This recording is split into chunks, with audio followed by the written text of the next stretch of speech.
It sounds like you got some really good stuff there, Logan. I'm just not quite sure. I need to talk to my wife about it. Oh, okay, Nate. That's fine. If I was at my home, I'd want to run it by my boss too. I know how it goes. Is there any way we could get her on the phone? She's actually a nurse, and they have a policy at the hospital: no phones between shifts. So you just need to run this by your wife. Is it just price, or do you want to get her? I mean, you probably ought to get her opinion on it if she feels the same way you do. Is it okay if I call you later tonight? Give you guys about an hour to talk about it.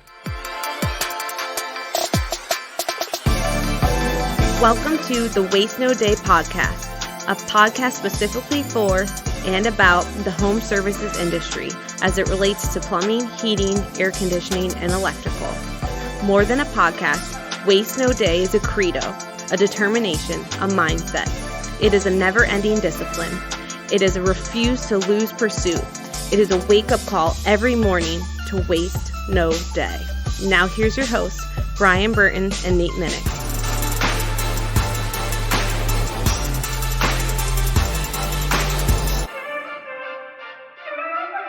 Hey, welcome to another episode of the Waste No Day podcast. Your hosts Nate and Brian are hanging out with you again, and man, do we have some excellent guests. Yes, I said guests for you today. That's right, we are bringing together rocket fuel. Dylan Moya and Logan Altland join us both today as the $3 million men. We have a plumber and an electrician, and we are going to be breaking down all kinds of stuff with them, and we're going to be doing some objection roundtable with them. So we are excited for that, and we are looking forward to their answers and responses as we bring together these two powerhouses. But before we do that, we're going to break down a little bit of the ideas for you right now and turn to Brian for our quote. Hold on. Is this a long one? You ready? I'm ready. All right, here we go. Impossible is just a big word thrown around by small men who find it easier to live in the world they've been given than to explore the power they have to change it. Impossible is not a fact.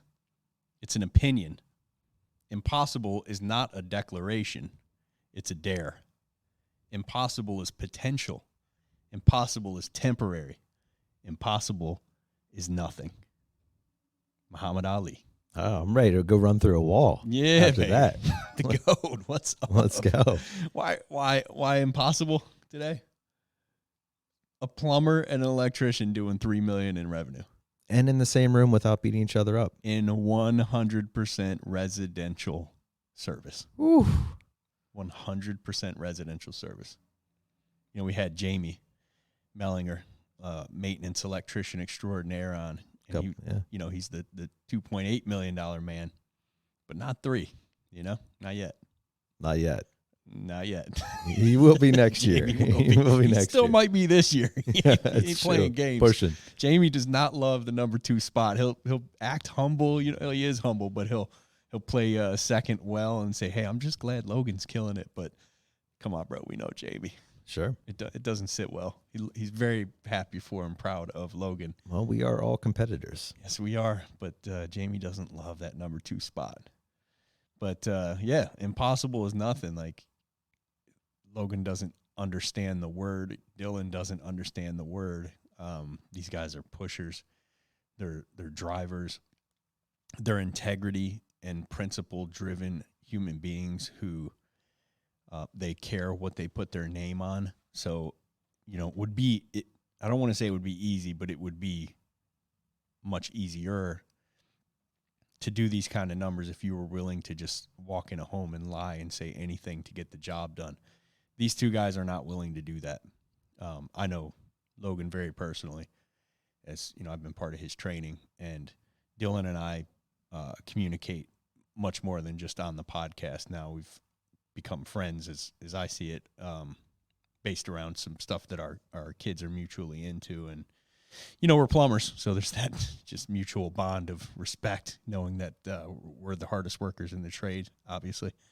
But knowing what I know about these two, they're principle-driven guys, and they care about their customers deeply, and they're still able to keep on serving customers at a high level with insanely high Google reviews and an insane amount of repeat business and referrals, while also maintaining just some of the highest ticket averages and tickets in the industry. So that takes a lot of dedication, hard work, and a belief that there is no number that's impossible. It's just limited thinking. And I love that part where he said, they're small men who find it easier to live in the world they've been given, which is to say, like, you get, I'll get tons of hate on the posts. Like, I know it's coming. It's just always coming. I'm cool with it. I actually enjoy it a little bit. But I'll get nonstop pushback on in some of these social media groups I'm in when I talk about the numbers these guys do. And most of the time, I'll private message a lot of the guys saying this stuff, and we'll just have a conversation. And it usually ends up with their eyes opening. And, this is the revenue that my dad taught me. This is the revenue that the companies that I've been at do. So this is how it's done right. And there's no way you can do it right and do these kind of numbers. Becomes, wow, I never thought about that. Like, I've just never seen it that way. I've never explored these options. But you don't have to be broke and be in the trades. That those days are long behind us. That's a good point, Brian. And I think if this podcast serves as anything, let it serve as an expansion of your perspective. Let it serve as an option to understand what else is out there, what is capable, what other people are doing, and how you too can be a part of that.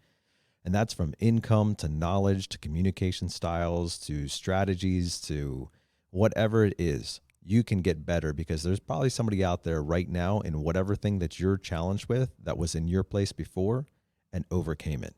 And we love bringing people on the podcast like that who have those stories, who've come from nothing or little, who've overcome great obstacles and have come on the other side and are now looking back and saying, you too can make that leap.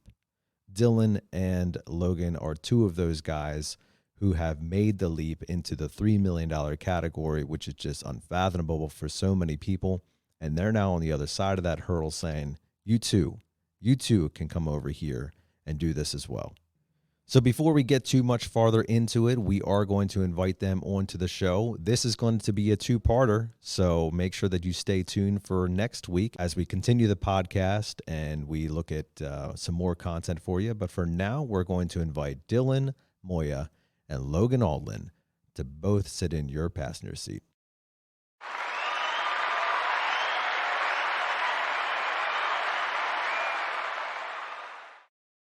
Our guests today are Dylan Moya and Logan Altland. They both join us as repeat guests on the show. Dylan is a service tech for BillyGo Plumbing, Cooling, and Heating based out of Texas. And Logan is a service technician for Mister Sparky Electric based out of Lancaster, Pennsylvania. We are so privileged to have these two gentlemen join us again. Welcome to the show, boys. Thank you for having me. Excited to be back, guys. Thank you for having me back. Yeah, great to have you both back. I don't know about we. Nate doesn't get really excited. He just walks around let up 4 all day. But I'm like at a I'm shaking over the 10 here. I'm about to explode past the 10 on the scale of 1 to 10 in excitement because both of your episodes respectively are top 10 all-time downloaded episodes for the Waste No Day podcast, which speaks to Nate and my brilliance bringing you on in the first place. Clearly. And distant second thing it speaks to is how impactful your episodes were and what you guys do on the service calls day to day and how much that resonates with the people who listen to this show, which for the most part we hope are service techs who are either high performing service techs, comfort advisors, plumbers, electricians, or who want to become high performing. And then after that would be, managers and owners of the shops that hopefully use it to help train their people up in the art of high performing customer service. So I'd like to thank both of you for coming back on and for even recording the first episodes with us and giving so freely of your time because like Nate and me, you don't get paid for this. Well, for our audience, gentlemen, if you'd be so kind as to give us the 2 to 3 minute version of kind of who you are and how you got into the trades, just in case they haven't caught your individual episodes, but we highly recommend that. We'll have those numbers for you here shortly. Logan, why don't you start off here and give us that story? Yeah, so my grandfather was an electrician growing up. I kind of just followed in his footsteps. And then when I got into high school, I went to a trade school. From there, I graduated, went to an apprenticeship, worked there for 5 years. Then it just took off from there. I was just hungry to learn more anything about electric. And it was kind of funny. I found myself here on a whim. It never would have thought about it, but they reached out to me, and now I'm here. That's fantastic. And if you're interested in learning more about the original episode with Logan, that is episode number 88, running a call like a $3 million electrician. So it's a fantastic breakdown and more details of Logan's story there. Dylan, what about you? I feel like my story is still lame because my family didn't grow up in plumbing. No, I had a kid young, like most people. I got kind of forced into the trade. At 17, my brothers were already plumbers, so they kind of went the same route. My oldest brother had a kid at 17, 18. We had to kind of jump into something fast to make money pretty quick. And it just so happened that they were in plumbing, and I kind of just fell in line. Being 18, I was working at 17, I was working as a busboy. Finally got a call saying, all right, we're going to give you an apprenticeship at another company. And then I kind of ran from there, figuring out that I was a better communicator than plumber. I don't know if it was I know it's just plumbing, not just plumbing, but all trades. So I figured out in Southern California, there's a niche if you know how to communicate versus turning wrenches. So for the first 5-6 years, I was turning wrenches, being a bad plumber. Like the guy who talked about that listened to this podcast that I wish I had when I started. But I was a bad plumber, and then it finally kind of hit about 5-6 years in. Figured out how to really use my niche of communicating, and then I kind of just turned the corner in the last 5-6 years from that. Excellent. Thank you, Dylan. And if you're interested in hearing more specifically about Dylan's story, that's actually episode 77, running a call like a $3 million plumber. So, Brian, we are privileged to have two $3 million men in our midst here. And that's really why we wanted to bring on these two powerhouses together, because there's so much similarity. Despite the difference in trade, there's so much similarities to what you guys do in the home in terms of presenting to a client. And that's really a great place to start. Dylan, I want to start with you here. I don't know if you have any experience in electrical or HVAC as a cross trade, but when you look at the trades as a whole, is it more about the technical abilities or is it more about the communication when it comes to dealing with a customer? After listening to Logan's podcast and obviously listening to every episode that you guys have, it's just really understanding that it is all about communication. It doesn't matter what you're presenting. Obviously, it helps a ton if you know what you're talking about. But I think Logan probably saying similar to myself. If I tell him how to project the sewer and kind of run him through the steps 1, 2, and 3, I'm pretty sure he's going to be able to communicate it very thoroughly. Maybe not as in depth as I can, because I've been doing it for 12 years. But the grasp and the aspect of it, I think he'll get it pretty fast, and it wouldn't be a ton of learning curve for him. I think it's 100% more communication skills and customer-based service than actually the trade. Obviously, the trade is amazing, and you need to know the trade in any trade that you're doing, selling, projecting, doing work. But the focus, I think, the difference between what we're doing now versus some of the older plumbers, that we're communicating a lot better, presenting options, going over safety features, and really listening to what the customer wants versus just giving them solutions that they don't even know they need. Absolutely. And not knowing what they need is part of the education process. Logan, I want to kind of bring that up to your attention here. So education is also a primary concern of what you're doing in the home, right? Because not frequently is a homeowner very aware of like what an electrical system is or a plumbing system or HVAC. Really, all the trades can be considered sort of that, hey, I know it's there. I know it powers something in my house. I know it's working well until it's not working well, but the knowledge base doesn't really go much beyond that. So where does education come into play in your process with the homeowner? Well, a lot of people are educated by looking stuff up on Google, figuring out the internet. And, you know, the most important thing in a home is not only educating them, but bringing them alongside you. Your education almost has to take a back seat. If kind of back to what Dylan was saying, if you can't communicate with somebody, it doesn't matter what you know. And that's very hard to portray to a client that, hey, the surge protector does this, if they already think you're weird or you can't communicate or you're not trustworthy, whatever. So, I mean, my biggest thing is maybe not educating too much. You know, you can bore people pretty easy. Dylan, have you found that to be the case in plumbing as well? I mean, or do you have to fight against the technicality of what you're doing and you know, stop talking like a guru and start talking like just a regular person? Absolutely. I try to dumb it down. I would say dumb it down. I don't mean it in like derogatory term, but I try to make it the simplest terms everybody can understand. So we're talking about a sewer line, like a cast iron offset break. The pipeline's failed, right? There's a failure in the pipeline. Why? Because everybody understands that, right? It's not like I try not to overcomplicate. I try not to talk about pressures and manifolds. This is a loop system, and your one pipe runs to another like a loop. Do we get that? Do we all understand that? Yes. Okay, let's move forward. But I really try to go very bare minimum in the details and really focus on how we're portraying it, and just so they can understand. And it's making sure that everybody understands, and it can be replicated. Like you say one thing and another guy says another, but if they don't understand, and you're just like speaking 20, 30 minutes of just technical, they're just gonna say no, right? What is the old thing is, if a huge mind says no, like it's simple. If I don't know what I'm talking about or know what I'm listening to, I'm gonna say no, and I'm just gonna shut it down. Absolutely. And I think that is something that, you know, we've talked about this before. Part of Sandler training is the dummy curve. And if you're not familiar with that, basically draw a giant U on your piece of paper. On the left side is the amateur, and on the right side is the professional. And down at the bottom is I don't know what you want to call it, the dummy, we'll say.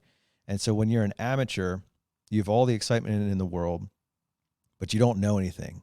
But you're so excited about what you're doing, and you just communicate it in a way that just makes sense to everybody because you're not trying to overthink it, and you have great success. And then passion sells all by itself. Exactly. And then you start getting that little bit of excitement or knowledge, and that starts turning into this, I'm using bigger words and more technical speaking, and I start getting into the manuals and all this stuff. And what happens? Your results start going down. You get down to the bottom of that U, and you're doing worse than ever because. But you, oddly enough, you start feeling better about yourself. I'm so smart. Look at me. I have my degree cap on, and you start beating them down with the technical stuff that you're learning and the customer's not learning. But you feel more confident because of it. And then a lot of people, they curve off there. Their numbers go down, and they start thinking the selling thing is not for me. Right. And boy, jump on one of these Facebook pages with all these plumbers or HVAC techs or electricians who they just cannot wait to trash you two when I throw these up in these groups and talk about how you're ripping people off because they tried to sell and found out, quote unquote, ripping off people is just not for me. They're such great people. Like if you met these guys, I'm sure you would think they were the most, altruistic, humble men on earth, not what they actually are. But that's what happens, and it literally happens to everybody. You go through a flash, sell a lot in the beginning, get too smart, start beating people up with technical stuff, and then go, the dummy curve, they call it, is over, and you get too technical and your sales go way down. If you don't have a decent coach around you or mentor, or just straight up hunger, like you're not failing at this, you will stop. You will decide this type of career isn't for you. So did you go through that, Dylan? Did you have to, did you go through the dummy curve where you sold like crazy and then it tapered off and you had to find your way back? Yeah. Yeah, well, that's when I was younger. I would hit really big for 1-2 months, and then take 3 months off because I thought I knew everything.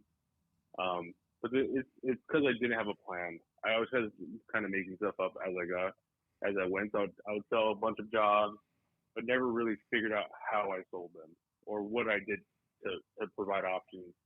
And then once I started getting better at going in with a game plan of like a structure of how I was going to run every single call, is when obviously became consistent. Because what I talk about it when I teach my guys or the guys that I work with and train, it's that everybody could have a great 1 or 2 months. Everybody could have a great first quarter. In plumbing, the first and fourth quarter are the best quarters of the year, hands down. 12 years in, haven't seen it different. But then when you get to the middle months, in summer, when people are going on vacations and they're not spending, they're not home, is where the big dogs start pulling away. But I see it all the time. I've done it, and I've seen it. And then when I was hiring techs when I was running a company, was their honeymoon phase. The first 3 months, they were just doing everything we told them to do, and they're blasting it out and knocking it out of the park, hitting home runs. And then they thought it was them, and then they try to just change the process, and then the next 3 months is horrible. So I've seen it all the time. Yeah, that is the key. What you said there is the difference between going in hot and passionate and energetic and excited about your new career, and whatever falls out of your mouth, you hope it sticks, versus when you finally hit that lull, which should be coming, you start building a real process. And once you get that process down, you start to notice if you're a principled, integrity-driven technician, like I know you two are, what you're recommending doesn't really change from month 1 where you slay it to month 4 where you can't seem to close a window, right? You still present the same things. You look around the home and you see what needs to be done, and you offer solutions to it. The exact same solutions. But 1 month you sell 85% of what you recommend, and the next month you sell 30%. And that's largely because of a lack of a process. So great catch there, Dylan, on the process part. Having, as Logan and I have been working on pretty vigorously here lately, is getting a process down. So what happens with a real legit process? And I don't mean you say the exact same words on every call, although if you check with some like Jamie, it's pretty darn close. But a real rigid process, so that if you go 2 days without closing anything and you know the client needed to have this stuff done, you can look at your process and go, where did I miss something?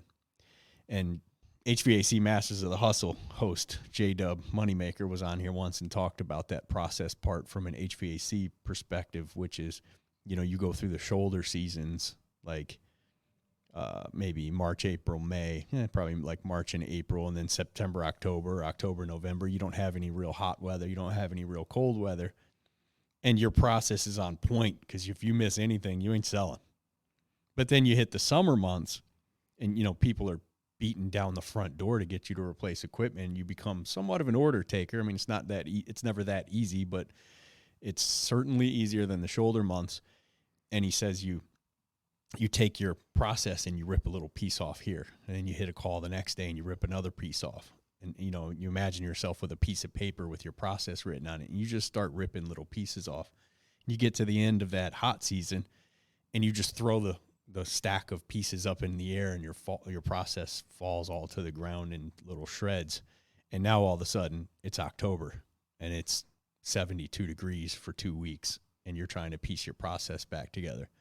So having that process, sticking to it no matter what the weather brings or the world brings, gives you the ability to, one, never have to question what you're going to say, which takes so much of the anxiety and that awful feeling of getting ready to knock on a door with really no idea what you're going to see and what you're going to say. It takes that part out of it. But also, if you get to a few calls and nothing's happening and they need work done, you can go back to that process and say, where have I veered off? But also gives you a way to funnel things down. So if you're closing at 60% of things you see that actually need to be done, and you need to get that to 80, you can look at your process and say, what doesn't need to be there, or what needs to be added to it. Speaking of process, Logan, let's jump in with you here. So if you could explain to us, like if you could drill your process down to like, a couple steps, like these are the things that I know I always need to do. Lay that out for us.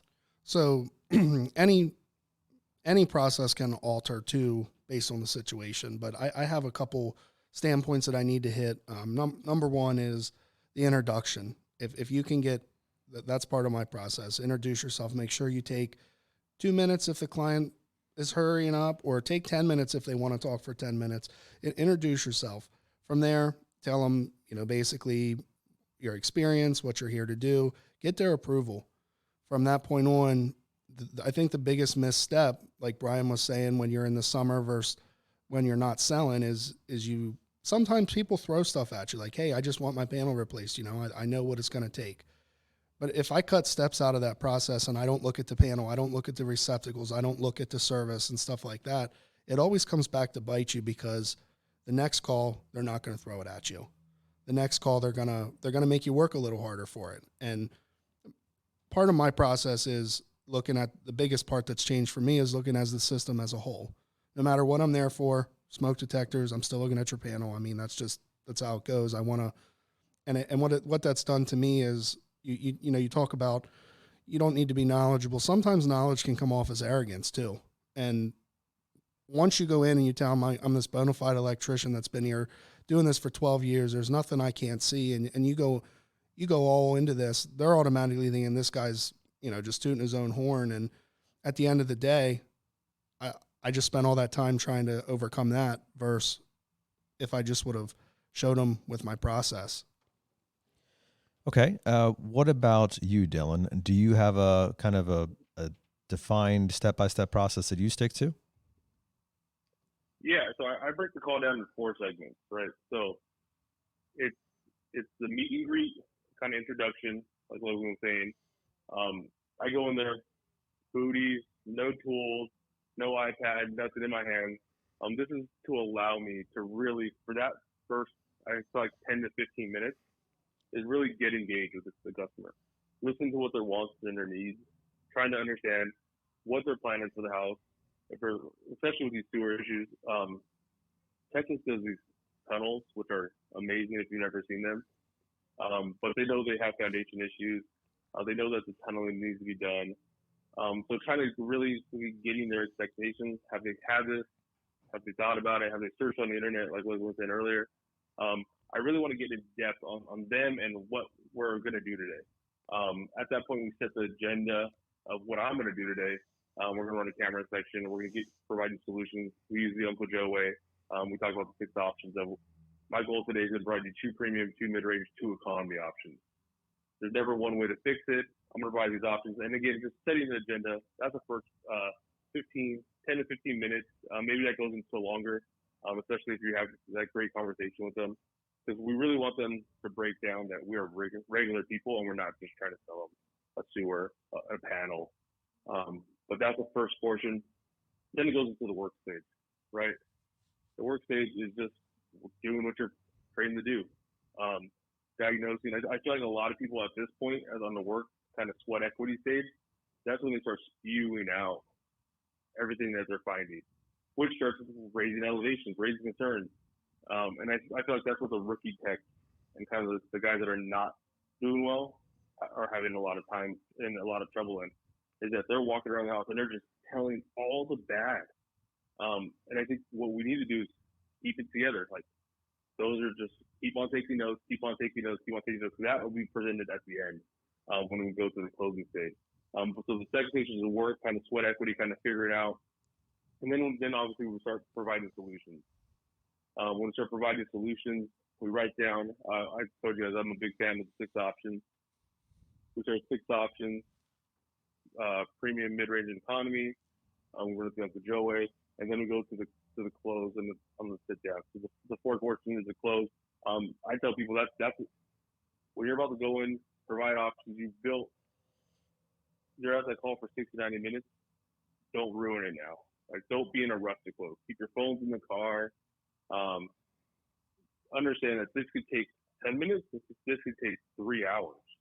And I've closed $70,000, $80,000 jobs in 10 minutes, and it's taking me 3-4 hours to close $3,500 jobs. But if you're committed to that close and committed to providing solutions and going over and educating your customer thoroughly, that's the longest it could take. And that's where really when you get paid, right? That's where payday comes. Everything leads up to the close. But that's how I kind of break it down in 4 different segments. Excellent. Well, now, thank you for explaining your process there. And you guys both certainly approach the call with some similarities, but also probably some differences. And I want to kind of open up the floor here for something interesting. I want the two of you to just kind of duke it out a little bit. Ask some questions, or what are the things that you find in common with each other? Logan, let's start with you. What questions do you have for Dylan? So one of my big questions, Dylan, is, you brought up about at the very end when the tech starts spewing out all that information. Do you think that's because when you said it happened, Brian said it happened at the first couple months, then it drops down. Do you think that's because maybe you're trying to anybody is trying to more or less prove themselves that they're the good electrician or they're a good plumber or they know what they're doing? Absolutely. I think they just don't know any better. One, I think that's how they're trying to gain, they're trying to promote themselves. I know what I'm doing. I'm sure it happens to electricians. It happens in plumbing. They're trying to self-promote themselves, but I think it's the wrong way. I think it's the way that they're doing it, but they're just releasing all of their information, all their solutions, all the bad, and then because a lot of them don't talk about the good, they just promote the bad. So they're like, oh man, this guy's just trying to sell me. Like he's only telling me this is wrong, this is wrong, this is wrong. And I can imagine just like on a panel or like an electrician, well, this light doesn't work, this switch doesn't work, that looks rusted, and you're just like, man, like he's building a case. He's going to be super expensive. And they're already putting their guard up before you even get down to the table. Yeah. I just always wondered if it's just me that sees that. Like every company I ever worked at, you had to be the best electrician. You didn't have to be the best person. You didn't have to have the best habits. You had to be the best electrician. And I see that with people coming in here where you can be the best electrician, but it comes off as almost, like I said, like an arrogance thing. Yeah, you hear that. We hear that in the office from clients quite often, which is like it's another form of, not usually not consciously or on purpose, but it's beating people down with the technical aspect. They feel like they were condescended to by some of our higher level technicians, especially newer technicians with a lower level EQ or ability to communicate with clients before they have had enough training in that aspect. But for those who don't, work with a team that has a lot of training and that stuff, you should be seeking out that training. I don't care what you do. Like a greeter at Walmart should be seeking out communication training. If you're doing anything, we're in front of people. If you're a father, you should be seeking out communication training. Like we don't naturally know how to communicate with a 4-year-old. I haven't been that for, a couple of years. It's been a while. 6 years for you, huh? Yeah, something like that. couple. It's 39 years ago, for crying out loud. I don't remember what it was like to be a 4-year-old, so I try to communicate with mine, in the best way I know how. But there are people who know more about that than me, and I need to be learning from them. And when you're dealing with customers, with clients, the people we serve that pay us to come to their home, if there are people who know a little bit more than you do about how you should deal with them to make them get everything they need, but also enjoy the experience, take advantage. A good question there, Logan. Thanks for bringing that up. Dylan, I want to flip it back over to you. Do you have any questions to ask to Logan? Yeah. I guess it's one of the things that I've dealt with, and I don't know and I'll see if you're dealing with it. So now as a $3 million per claim podcast, are you feeling that there's any more pressure on you to be successful? Obviously, not just at work, you're probably at the top, but just in general, like, do you feel the pressure's on now to just always be successful every month in, month out? Oh yeah, I just had this conversation with my wife. You make $3 million a year, and then you have in revenue. Yeah, in revenue. And then so all the Sparkies were like, what? Yeah. You average for $3 million a year, you're averaging about $250,000 in revenue a month. And then I had a month where I had $180,000, and I'm just like, I don't know what I'm doing. I don't know my process. I gotta go back to commercial. This Yep. is it's not for me. I'm looking for another job, all this stuff. And then I go home and my wife's like, are you serious? But you're right. It's like, and I think that's what keeps us apart from everybody else is we want to get better. 3 million's not enough. That's not where I want to stop. I don't know that there is a stopping point. I started to text Nate as soon as Dylan asked the question, and right before Logan answered, if he said, "No, I'm pretty good," I'm like, I'll put some pressure on him. I'll find some. Oh no, the pressure's there. Don't worry. You do bring up a good point, Logan, though, and that is the inevitable slump, right? So I don't care if you're a $3 million or a $300,000 technician or whatever you're doing in revenue, you're going to hit your highs and you're going to hit your lows. And I want to ask that question to both of you, because I'm guessing that both of you have hit a slump at some time in your career, or perhaps even multiples. What have you done to identify the slump and to get yourself out of it? Dylan, let's go to you first. I'm very superstitious about these slumps. If I have 2 days of a bad day, if I get 2 days of no's, I'll buy new boots. I'll go get a haircut. I'll change what I'm wearing.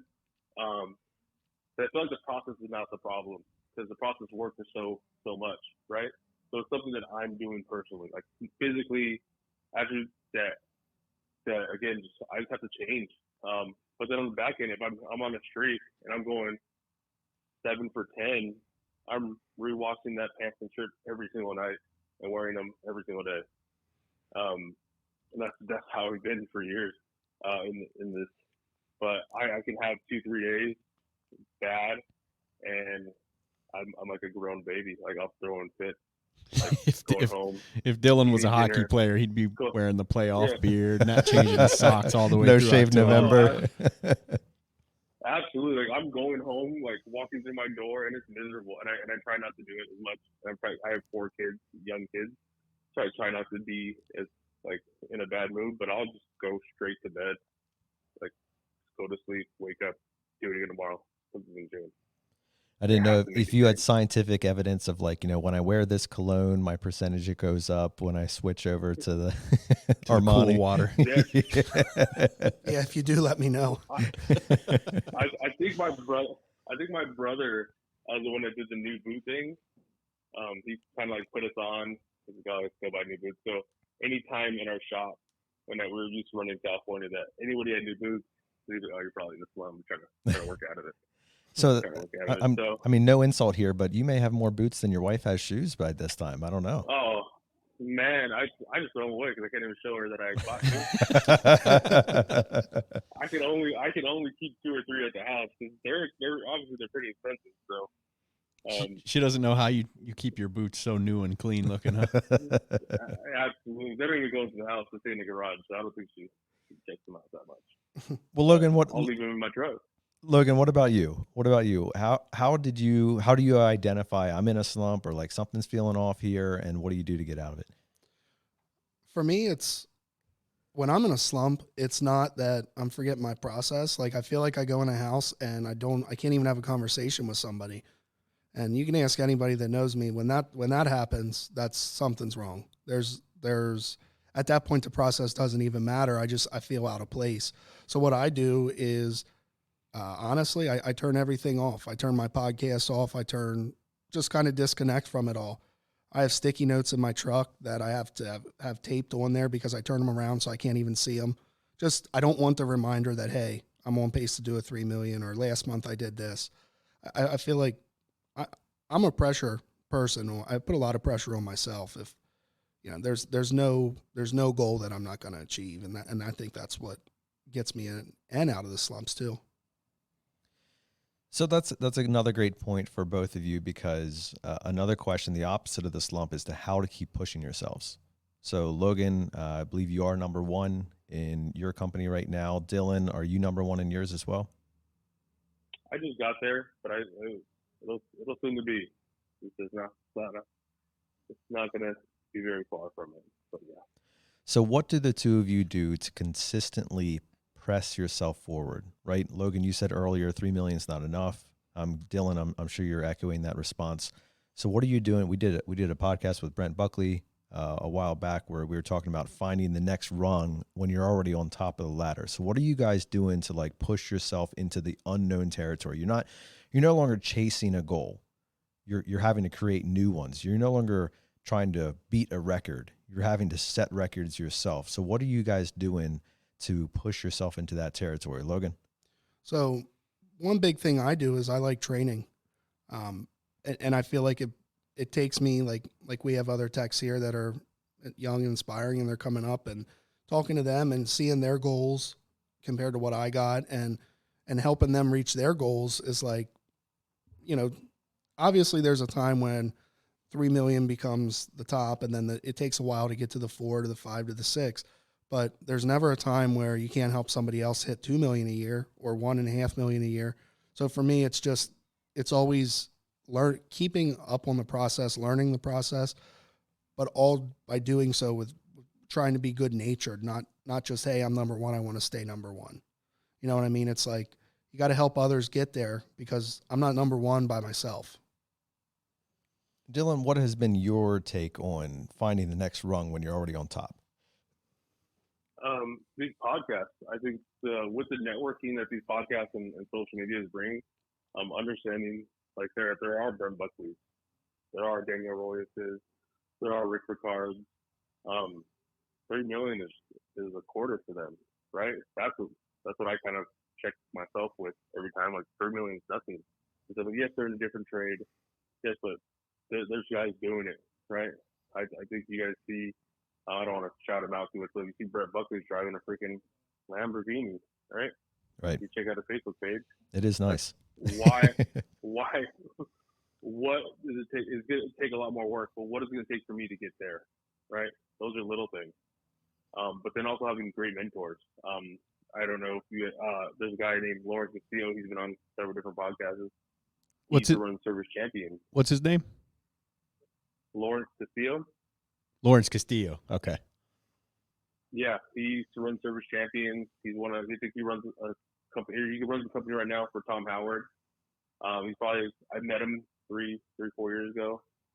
He's probably been one of the biggest influences, like as a mentor. He hired Daniel Royce, which is doing like 7-8 million. That's in California. He's helped some of these guys create systems and processes, and I could always call him. And he's a very humbling dude. He'll humble you up, and he'll give you a piece of humble pie in 10 minutes, right? Of what do you need to do better? You're not good enough, but in a very productive way, right? He knows how to work. We know how to work together. He knows how to push me, and then even going to guys like Uncle Joe and stuff like that to just always get better. And Joe Kushner, the service MVP. But then again, yeah, I like Logan's thing. Like always, everybody has to eat, right? You can't just be on top by yourself. But teaching people how to change their income for their families has always been helpful, and that's why I kind of got into the training. I'm kind of out of it now, but I got into the training because I wanted to see people thrive. Like if I could do it, anybody could do it. Like there's no reason that I can't. I can sell 30 million. You can. But you're a brown belt in jiu-jitsu, bro. So that's different. But again, like I told you, I was a purple belt for 7 years. That's like people get their black belts in 7 years now. So I was a purple belt for 7 years. So again, I went through the struggle of not showing up, work is too much, right? Making excuses. I should have been a black belt. I started training when I was 15. I should have been a black belt way faster. I had friends get their black belts in 3-4 years, but we all just buckled down at some point. I got better at plumbing, but I got a lot worse at jiu-jitsu. Yeah, it's funny you say that. One, you're not out of the training game. Like with your mindset, you're going to do it for the rest of your life. You're probably already training other plumbers at the company you're at now. But I was having breakfast with a high-producing HVAC tech we have here, Dave, yesterday, and he was telling me that he went through a little piece of his career a couple years ago where he didn't want to train the next guys up to do what he does, and he's just an IAQ behemoth. I mean, the guy moves tons and tons of indoor air quality products for the HVAC department. And he said that the main it's not that he didn't want to see people do well, but he felt that scarcity mindset where he was sure if he trained up 3 other guys to do what he does, there would be less opportunity for him when he went out and ran his calls. And it is very easy to look at the world in that limited perspective. Like, you really have to, for a period of time, most producers will have to fight themselves against feeling like that and just know, as Stephen Covey always said in the 7 Habits and on all his videos, there's plenty out there and to spare. There's plenty to go around and to spare. That, as you produce more, as the company produces more, we will get new clients. We'll spend more on advertising, but you just always have to think more is coming, more is coming. I have an abundance mentality, never a scarcity mentality. It's a competitive thing too, Brian. Like, you don't want to train up the guy who beat you. No, not only that, like, I don't want to be the only one that goes through a struggle. So when I see the lesser grossing techs, they're going through a struggle, I want to build them up to my level so then I can get above them again. Like 3 million versus, let's say 3 million versus 1 million. That gap is okay, but what if it's everybody's at 3 million? Then it gives me the fuel to go up to 5.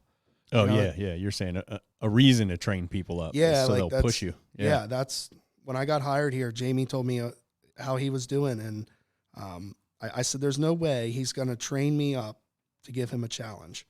And here we are, and now we're back and forth, and it's iron sharpens iron, man. He's giving you a challenge occasionally now. Yeah, but that's what we do. That's now he does better than me some months, and next month I'm determined to do better than him. Yeah, and that's just, it's a great back and forth between these two, but it's always friendly competition and pushing each other.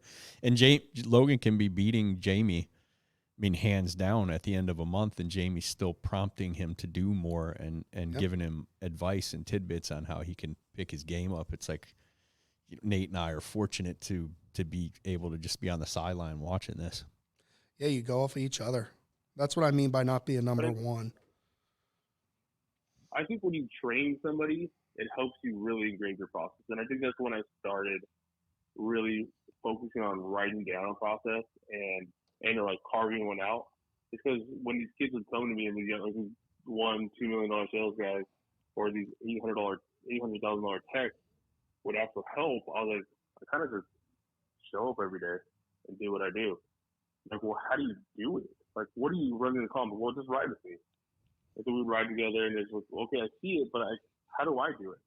And that's when I really started kind of focusing on kind of section out, like making it so I could teach somebody. I think 5-6 years ago is really when I started doing well and started having to really break it down so I could actually help other people do it. That's when I think I started getting a lot better. Well, speaking of getting better, what I was looking to do here is actually provide a little bit of training for our audience. And because we are in the presence of such greatness, I thought it would be interesting for you two to do some objections training today. Uh-oh. Click. Yeah, there's a line disconnect. I don't think cell phones do that, do they? My first call's calling. So what we want to do here is a little bit of random roundhouse. Dylan, random selection. Logan, and Brian. We have a very highly technical app on here that's going to randomize who's getting the objection thrown at them. Okay. Dylan, you up for it? Yeah. We're gonna watch you stumble through it, but we'll get it going. Okay. And for what those of time you is it for you right now, Dylan? It is. It's 8:47. Oh, okay, not too bad. So for It's those 8:47 a.m. in Okay. Dylan's world. He's an hour behind us. It's 9:47 for us, so we're way more crisp over here. Yeah, absolutely. And for those of you listening, this is not scripted. All right. So, competitors, are we ready? Wait, so we're just doing straight up objections. Who's going first? Or everybody does the same objection? So what do you want to do, Brian? You want to do one objection per person or the same objection the whole way around? Well, Well, we can do one per person, and if someone We'll get through more objections that way. if someone thinks they have a better version of it, then let's absolutely hear it. Yeah, I like it. Like we want to end up with the best possible rebuttal for an objection. But what's this randomized thing you're speaking of, man? Oh, I got a little dice app on the phone here. High tech. Okay, I was like, what is he? What kind of wizardry? Next level. If Nate says something's high tech, like be intimidated. But he just we're showed his just hand. talking about a piece of dice on an app. Got it. Yes. Okay. Let's see. Well, while he figures that out, we got a fan of the show who I was recently texting saying that Logan and Dylan, who he had said are possibly his 2 favorite episodes. I sent you guys that text. Kevin from Michigan, very good looking guy. And, I feel okay to say that because he is my twin brother. Had said that these are probably his 2 favorite episodes. And I said, hey, just coincidentally, guess who's coming on the show together. But what he had said about what those 2 episodes do for him is they make him stop carrying, and I'm reading this, stop carrying a bucket of excuses and objections into the customer's house with me. As in, boy, this one's going to hurt some feelings. I know. Mine included. When I ran calls, I did this from time to time. There were certain homes I would pull up in front of. I would go ahead and disqualify them from being able to own my products, right? Yep. Especially early in the career. It's to go in there with the mindset that everyone is going to purchase from you. If you find a need, they're going to want what you present, and we're going to make it happen. Who's is it Weldon Long? Everyone trust me. Gene Slade. Is it? Yep, Gene Slade. You say in your everybody but trust me, everybody buys from me. Yeah. Kudos to Gene. It's a great thing. They look in the rearview mirror on the way there and just say, everyone trusts me, everyone buys from me. Yep. Now, it should be because you're trustworthy. Yes. Right? Yeah, you're not convincing yourself. No, we start on that foot with these podcasts, when training. We're sitting in the conference room recording this episode, and we sit in here before we hire people, and integrity is the number one thing. If we can find a reason in that conference room to think that we're missing integrity, it's a wrap. Absolutely. So to go in there thinking that this is going to happen on every call, it is so easy to walk in there and find the reason they're going to say no before you ask them. And you got to get that poison out of your mind.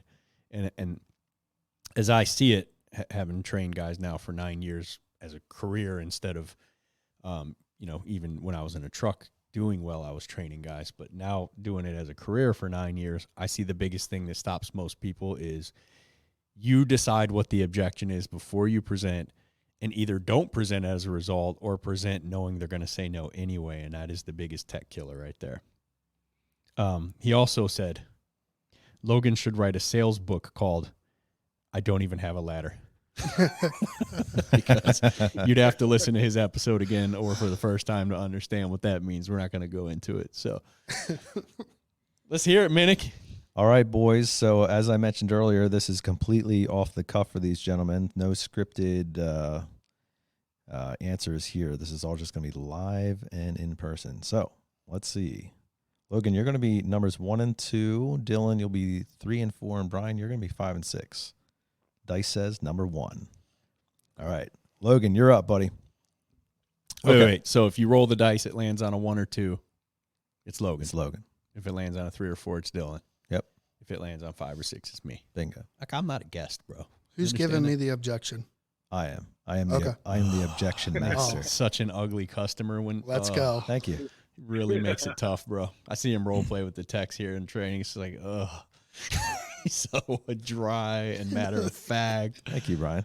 As a customer, you're purely acting. Your acting chops are nuts, bro. Thank you. Thank you. Mad props here. Thank you. All right. Logan.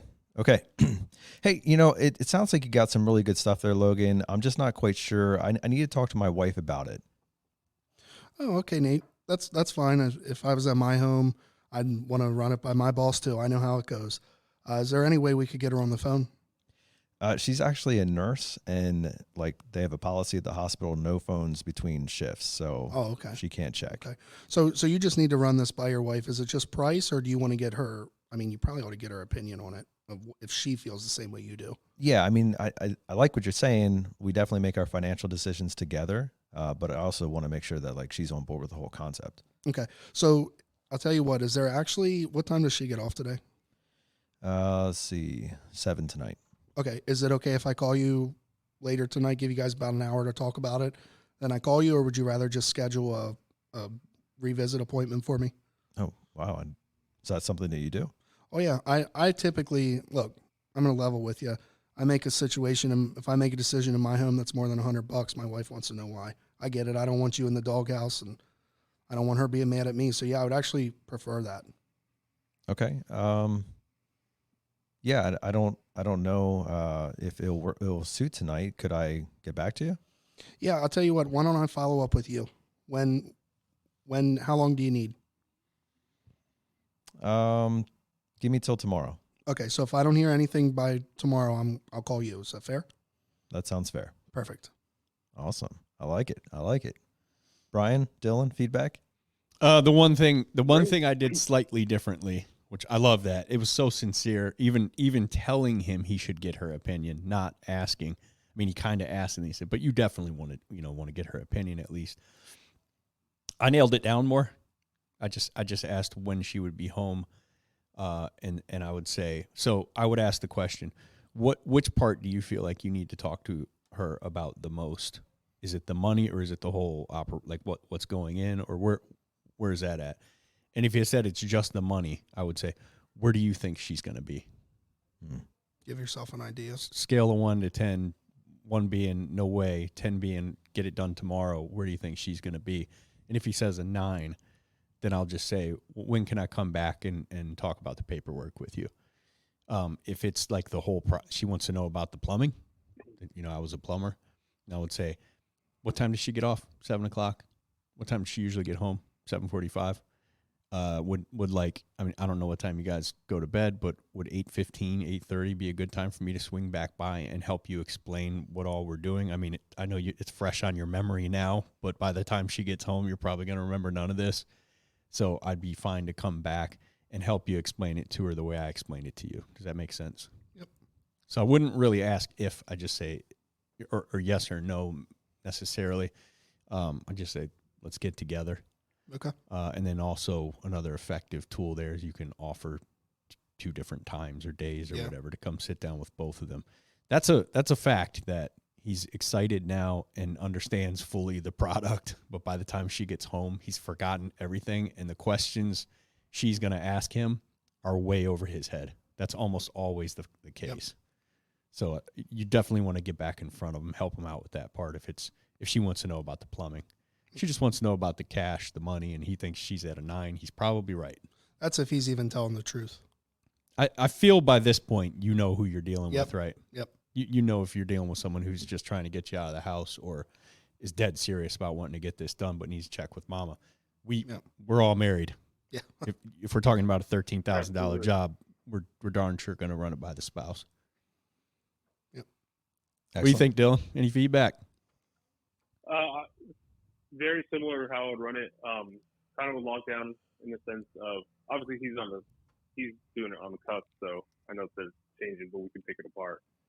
But I would same thing out of this. So what option are we looking at? What option are we looking at going over with her?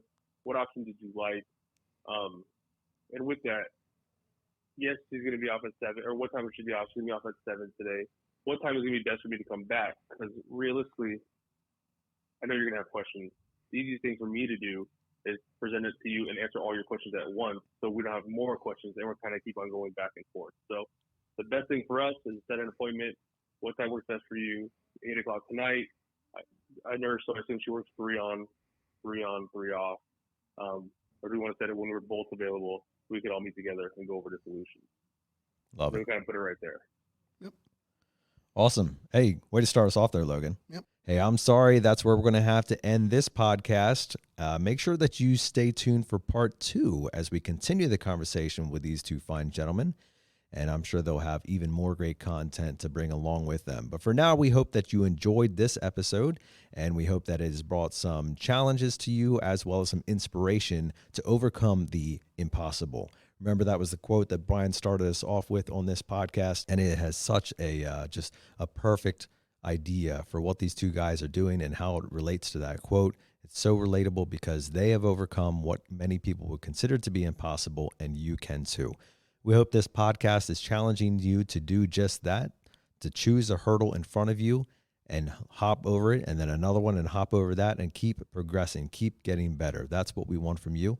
If you enjoyed today's show, leave us a review, give us a 5-star rating. We'd greatly appreciate that. And better yet, share this with somebody who you think could be inspired by the same ideas that you have enjoyed today. Again, make sure that you tune into part 2 next week, and we'll look forward to joining with these two gentlemen again. But for now, we'll leave you with our weekly challenge, which is to choose to wake up every single morning and waste no day.